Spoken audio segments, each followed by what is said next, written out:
And this opportunity arose to be a wrestler.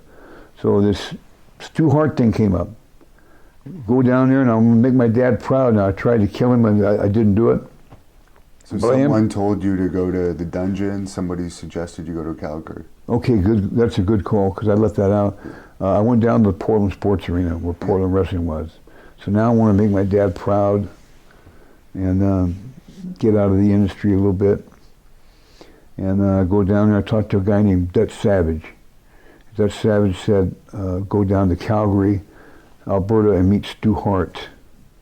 I go down there. I told my dad what I was going to do, and he was real proud of me. So my other half brothers took care of my dad when I went down there.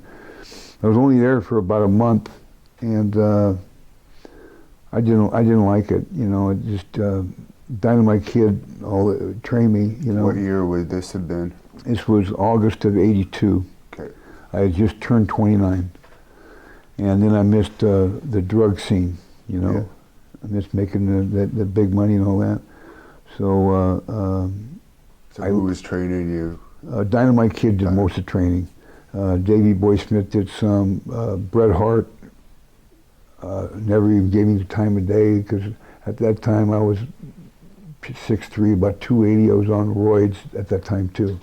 A lot of guys were on roids at that time. Yeah. And so why I don't know. Didn't care anyway. What did Stu think of you? Because you seem like the type he would have loved back then. Stu, when I knocked on the door, he said, "You big bastard," you know, like that. And Stu stretched me down the dungeon. Down in that Stu Hart dungeon, there's little holes everywhere, where and then you sign it. And I don't know if I signed it or not, but like one of those holes in there is my head, where I got rammed through it. He put me in the front. He'll put you in the front face lock. Yeah. And then you've got to try and get out of it, you know. And then he'll brace himself up against the wall. And what he did with me, I tried to ram him through the wall. Ended up ramming my head through it. And he squeezed me, picked me all the way up and to unconsciousness.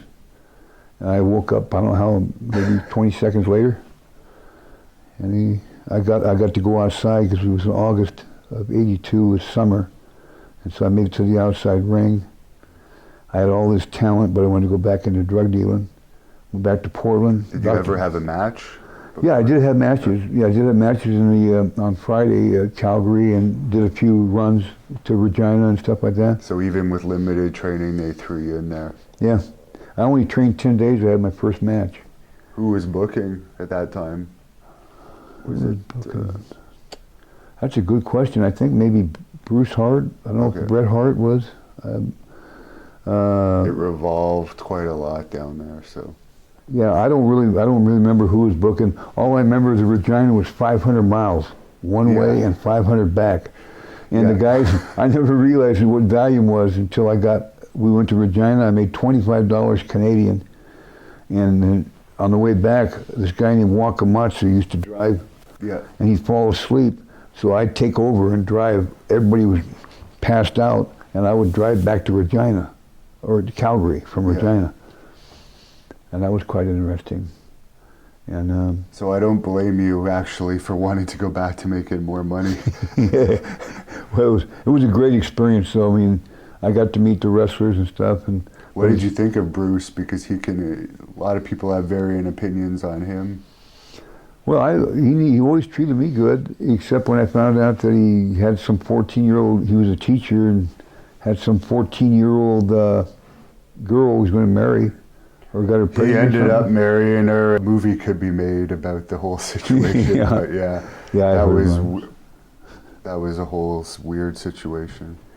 But when I heard that he was with a 14-year-old too, I got to admit that was a turnoff for me, being an abused kid. So I got out of there a little bit. I may have been using that for an excuse too. I don't know, but I didn't like it, and she would have been about 14 at that time, I guess, right, when you were there. Yeah, in '82. Yeah. Yeah, and in fact, he was pretty public about it. He brought her, I think she even came over to her at the Stu Hart house, you know, for dinners and stuff, so, you know, and, but I went back to Portland, and Dr. D. David Schultz was Yeah. there, and Rip Oliver. And I was working out in the gym, and he said, "You can be a pro wrestler. How'd you do down there?" I said, "Nah, I didn't like it." They were working out at the same gym I was, so he said, "Why don't you come down to Portland Wrestling, you see what you've learned, because we need a babyface." So I went down there, and